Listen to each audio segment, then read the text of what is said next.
Hey guys, welcome or welcome back. We're doing your new moon horoscope for the new moon in Scorpio happening on November 1st, 2024 at 8:47 a.m. Eastern. That is 5:47 a.m. Pacific time at 9 degrees and 35 minutes of Scorpio. Now, if you guys follow astrology, you know that we're experiencing some pretty intense astrological energies right now, and it's just going to continue to intensify throughout the end of the year and going into 2025. We're in uncharted territory for the next year, 2 years going into 2026 as well. And one of the biggest astrological transits that I have been talking about for a few years now has been Pluto, which has moved into the sign of Aquarius 2 times now, is now back in the sign of Capricorn, stationed direct, and is now at 29 degrees of Capricorn for the very last time. So we are closing out the last 16 years of Pluto in Capricorn, getting ready to move into Pluto in Aquarius for good for the next 20 years. Now, I'm not going to lie, this new moon in Scorpio does pack a pretty big punch. It's definitely not going to be one that is super quiet or isn't making any sort of noise. There is a lot going on. We have Pluto and Mars in opposition, which are both co-rulers of this new moon.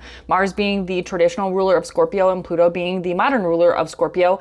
Both rulers of Scorpio are in opposition to each other. Not only that, the moon is at detriment in the sign of Scorpio already, so the moon doesn't technically do very well in the sign of Scorpio. It's a very emotionally volatile, to say the least. So this new moon is a bit challenging, but it can offer us this blend of transformational and changing energies. This is very emotionally intense as well as very emotionally reactive and charged emotionally. So we could be very much volatile, hostile, angry. It could be a lot of sexual energy that's being present, as well as feeling somewhat vulnerable, volatile. And really, Scorpio is an energy of reclaiming your power, and it's about alchemization, right? We're alchemizing something, we're transmuting something, we're changing something that is somewhat dark and sinister into something that is somewhat beautiful. So this is really about taking back your power, transmuting, alchemizing, and transforming something within yourself. You're going to want to look and see where 9 degrees of Scorpio is in your personal chart. If you have any planets in the fixed signs, so Taurus, Leo, Scorpio, and Aquarius, I would say anywhere from like 6 to 12 degrees. You can even widen that orb even more so. Also, if you have any planets at the end of the cardinal signs, I'm saying that because of Pluto and Mars, which are in opposition in Cancer and Capricorn.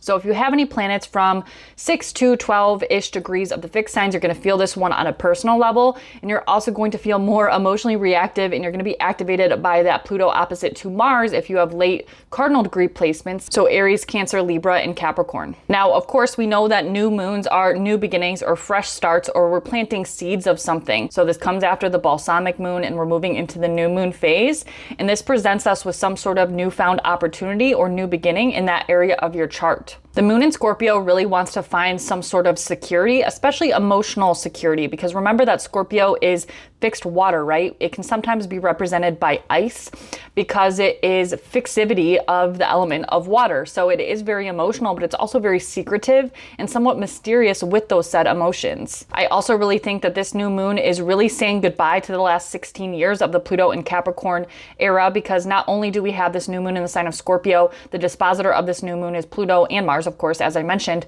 but Pluto is getting ready to ingress into Aquarius in the next 2 weeks in November, and we are basically breaking down all of the Capricornian era themes that have been presented to us over the last 16 years. It's almost like we're rebuilding something that has been lost over the past 16 years in the Capricorn area of your birth chart that has been somewhat destroyed over the Pluto and Capricorn era. All right, so this is happening in the first decan of Scorpio. So the first decan of Scorpio is a Mars-ruled decan, and it's also a co-ruler of Scorpio, so it's heavy scorpionic energy, but this is ruled by the Five of Cups tarot card. This is somewhat of a sad tarot card. It's one of my least favorite cards to pull when I'm doing tarot readings, but the Five of Cups is really about sadness. Regret is a big one with the Five of Cups, but sadness, depression, apathy, disappointment, failure, pessimism, mourning, grief, letdown. As you can see, he's crying over the 3 cups spilled in front of him, but he's unaware or not looking at the 2 cups that are standing up behind him. There can be guilt, remorse, or loneliness that's tied to this card, as well as emotional baggage, heartbreak, trauma, or even abandonment. All right, and now diving a little bit deeper into the energy of Scorpio. If you guys are not familiar, Scorpio is the 8th sign of the zodiac. It is represented by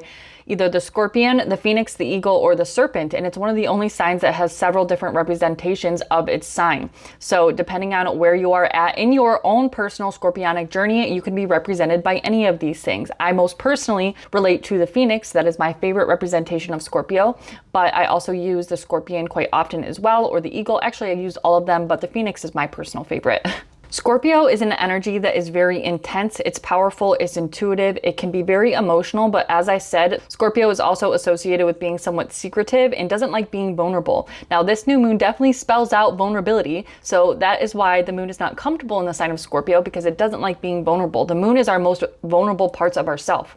It's our most emotional parts of ourself. So yes, the moon is very emotional when it's in the sign of Scorpio, but it's not comfortable because it is vulnerable. Scorpio is very passionate, it's ambitious, it's protective, loyal, strategic, can be independent, very deep, intuitive, psychic, enticing, introspective. That's why Scorpios are so fond of shadow work. But Scorpio energy can be overly protective, overly aggressive. It can be power hungry, control driven, obsessive. Addictions and attachments can be related to Scorpio. I'll just say, with Scorpio being the strongest sign in my personal birth chart, Scorpio placements, if you have any Scorpio placements in your chart, you'll understand, but Scorpio placements did not incarnate here to have a quote unquote easy life. Now, I will say speculatively, nobody really incarnates here to have an easy life, although it may seem that way to us here in the 3D. But Scorpio energy, particularly where you have Scorpio in your chart, or which planets or points you have in Scorpio, is going to be an area of your life that is not going to come extremely easily to you. It is meant to transform you, and that it certainly will. So anytime we have Scorpio transits, expect some sort of transformation, whether that's internally, externally, or all of the above. And there is a lot of astrological energy here. So if you have a combination of both fixed sign and cardinal sign placements in your chart, you're going to feel this new moon even more so. But this definitely offers us a chance to alchemize something, to transmute something, and to transform something within ourselves to better suit ourselves in the long run. This sometimes comes at a price of pain, discomfort, or emotional vulnerability, which Scorpio does not like. Always on the dark moon before the new moon, that is really when we are releasing something, we're letting something go, we're purging. But it is Scorpio season, it's a new moon in Scorpio, so this is all about purging, cleansing, letting go, and transforming something. Remember that energy can never be destroyed, it can only be transformed, and that's where Scorpio really shines. It's the alchemist. All right, now diving deeper into the actual aspects that this new moon is making, the only prominent aspect that this new moon is making is a trine to Saturn in Pisces. Now, I actually really like this trine because of the emotional volatility of the astrological energy at this time. I think this trine to Saturn kind of stabilizes the moon. Again, the moon is in detriment in the sign of Scorpio, so it doesn't do very well in Scorpio. It doesn't like being vulnerable. It doesn't like being emotionally cut open, so to speak. So I actually really do like this because it offers balance and stability to our emotional sphere. We can maybe tone down the emotional volatility or the hostility that we're experiencing with Mars opposite to Pluto with this trine to Saturn, and Saturn gives us this element of practicality and keeping a level head during all of this crazy energy. It's really about taking some sort of responsibility for your own emotional well-being and where your emotional shadows might lie at this time. There is an element here of divine support. So whatever you believe in, God, the universe, angels, your guides, etc., there is some sort of support that is supportive of you if you're experiencing something that's a bit emotionally taxing on you during this phase. This could also help level out any instinctual want to act reactively to something or impulsively about something. There's a lot of impulsive reactivity energy or reacting impulsively because of emotional intensity, if that makes sense. But this trine to Saturn can help us kind of keep a level head and not make impulsive decisions. So when in doubt, use your spiritual integrity and your spiritual support to get through any emotional challenges you're experiencing. Now, the negative side of this aspect, it is a trine, so it's a positive aspect, but when Saturn touches the moon, it can add an element of feeling a bit detached, especially emotionally. So you could be feeling detached from your partner. We have been experiencing Venus, which has been square Saturn through the previous week prior to this new moon, and that spells out trouble in relationships. So this could be feeling, Scorpio is already a sign that deals with our relationships with other people, so this could be feeling a bit detached emotionally from our connections, especially romantic. It doesn't have to be romantic, but that's certainly highlighted with that Venus that has been square to Saturn earlier in the week. But this can also sometimes, when Saturn touches the moon, it can be a bout of depression or just feeling, ho-hum. Seasonal depression could be a thing. We're going into the dark half of the year and it's definitely a time where depression can be ramped up when we're going into the underworld, so to speak, during Scorpio season. But Saturn has a way of kind of sobering us up and getting to see the reality of a situation. So it's really up to you how you want to see it and how you want to utilize it. I'd really recommend just utilizing that Saturn with your spiritual and your divine support to help you through any emotional challenges. Now, as we have been talking about, the two co-rulers of this new moon are Pluto and Mars, and they are both at 29 degrees of Cancer in Capricorn, Mars at 29 degrees of Cancer, and Mars is in fall in the sign of Cancer, doesn't do very well in the sign of Cancer, and Pluto's at 29 degrees of Capricorn for the very last time in our lifetimes, getting ready to ingress into Aquarius in November in about 2 weeks. So this is a very strong opposition, and we will never have this opposition again in our lifetimes. Yes, of course, we will have Mars, which will oppose Pluto, but we will not have Mars oppose Pluto with Pluto in Capricorn and Mars in Cancer. So this is very intense. It's very passionate. It's full of rage, hostility, anger, intense emotions. It's emotionally reactive because Mars is in Cancer. Mars in Cancer is very emotionally reactive and very emotionally driven as well. Lots of conflicts with other people. We can have a tendency to project our own insecurities or our own shadows onto other people from an emotional place. So be careful that you're not being motivated by your subconscious or your shadow and being emotionally reactive to other people in that way. It's a projection, right? That's what an opposition is. A lot of times oppositions will show up in our relationships with other people because of the first house and the seventh house opposition in your natal chart. It could also be sexual and emotional aggression. There is a lot of sexual energy here. Mars is a planet of sexuality as well as Pluto. Pluto is more so the shadow side of sexuality, or not even really the shadow side, but it's maybe more repressed sexuality, and Mars is more outward focused, or it's more conscious to us. But these are both sexual planets, so there can be a lot of emotional tension and sexual tension there. This can be power struggles, issues with leadership, control, obsessions, addictions, attachments, authority, especially with Pluto at 29 degrees of Capricorn. Remember, we're closing out that era. So look to see where Capricorn is in your chart, and whatever happened the past 16 years in relation to that house in your birth chart or that area of your birth chart, we are closing something out and we're trying to rebuild something anew as we move into Pluto in Aquarius. We can channel this energy into something that is constructive. We can release this pent-up energy in a healthy way. I would definitely recommend some sort of body work or somatic work, breath work, yoga, things that get you in your physical body, like working out or getting any excess anger or frustration or energy out in general is going to be beneficial to you at this time. We have Pluto in the sign of Capricorn. Capricorn is a very earthly sign, right? So this is really getting this pent-up anger out, but making sure that we're doing that in a healthy way, and also being wary of other people that are also experiencing this transit, because we're all experiencing it, and people are going to be projecting their hostility and their emotional shadows onto other people a lot. This is where practicing self-awareness, shadow work, introspection can be extremely helpful to us. Recognize what your motivations are, what your desires are. Mars is our desire, right? What we're going after and how we're going after it. So just be careful that we're not moving from a subconscious place, making sure that we're consciously aware of why we're acting and why we're doing the things that we're doing. Because if we're not careful, we could be moving from a subconscious place, and this could cause a lot of turmoil, frustration, hostility, arguments, power struggles, things of that nature. Making sure that we're communicating effectively with not only other people, but also ourselves. Use this for self-reflection, introspection, shadow work, transformation, and ultimately purging. And I would recommend purging through some sort of physical outlet in your life. If it's not working out or doing some sort of body work, like using something like in your physical space to get some sort of energy out of you.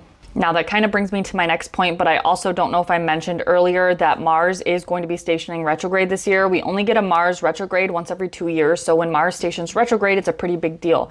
This isn't happening until December, so I'm not going to dive too much further into this, but Mars will make a brief appearance in Leo and then will station retrograde in Leo, but most of its retrograde will be in the sign of Cancer. So keep an eye on the Cancer area of your chart, because Mars will pretty much be in Cancer for like 8 months, which is a very long time. So the Cancer area of your chart is going to undergo the Mars retrograde later on in the year going into 2025.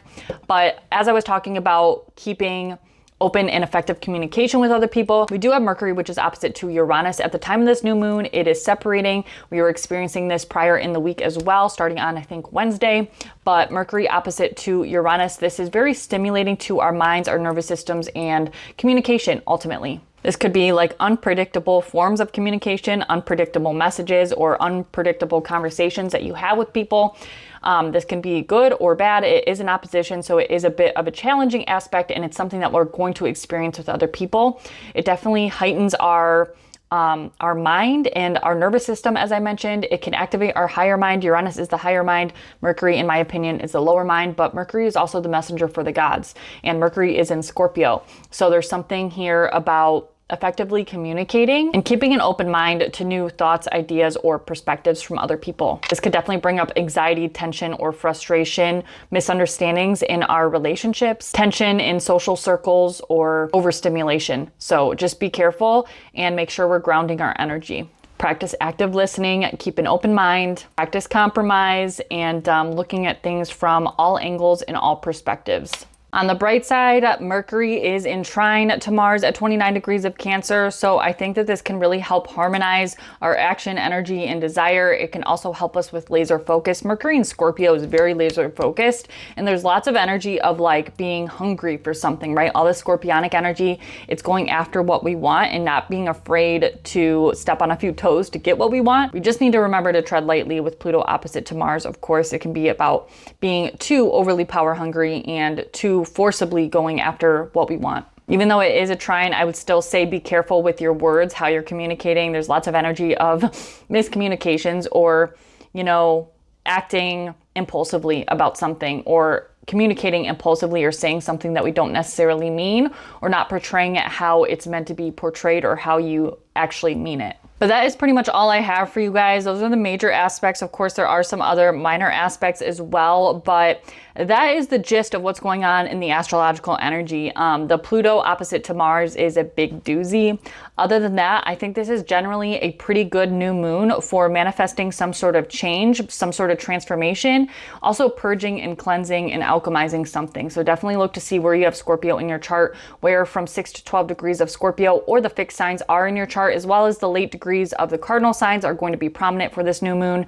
But really remembering that Scorpio season is the start of when the sun is in the underworld. So there might be a bit of a depressive feeling or a heavy feeling for this new moon, but that's to be expected when the moon's in Scorpio anyways. So it's really about utilizing that and transmuting it into something quite beautiful. And that's what Scorpio energy is all about. If you guys want to book personal astrology and or tarot readings with me, you can click the link in the description box below or the pinned comment. You can also email me with any questions you might have about my services. But other than that, happy new moon in Scorpio, my loves, and happy Halloween or Samhain if you celebrate either of them, and much love.